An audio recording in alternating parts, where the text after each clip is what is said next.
காளான் பாருங்கள். இதில் வந்து காளானை கிள்ளி போட்டு உப்பு, மஞ்சத்தூள், மிளகாத்தூள், கொஞ்சம் நல்லெண்ணெய் இந்த மட்டும் சேர்த்துருக்கு. இதை வந்து அடுப்பில் வச்சு ரெடி ஆகிக்கலாம். ஒரு 2 நிமிஷத்தில் வெந்துக்கும். வெந்த ஒன்று மறுபடியும் வீடியோ பார்க்கலாம். காளானை சமைச்சாச்சு. இங்கே பாருங்க ரெடி ஆகிடுச்சு. இன்னும் பார்த்தீங்களா சூடு இருக்குது எப்படி கொதிக்குதுன்னு. இதுதான் அந்த கரண்டிக்கோட மகிமை. இது எவ்வளோ நேரம் சூடாகவே தான் இருக்கும். உடனேலாம் தொடக்கூடாது. தொட்டிங்கன்னா கரண்டி தொட்டு.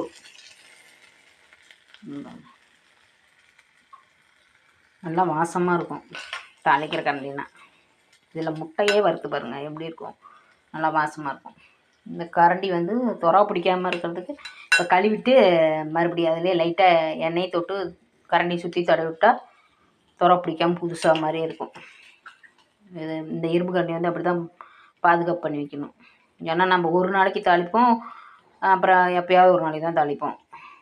அதனால் இப்போ கழுவிட்டு விளக்கெண்ணெயோ இல்லை நல்லெண்ணெயோ ஏதோ ஒன்று சமைக்கிற எண்ணெயை தடவினாவே அது துறா பிடிக்காமல் நல்லாயிருக்கும். நம்ம புழங்குற அன்றைக்கி எடுத்து யூஸ் பண்ணுறதுக்கு சரியாக இருக்கும். பாய்.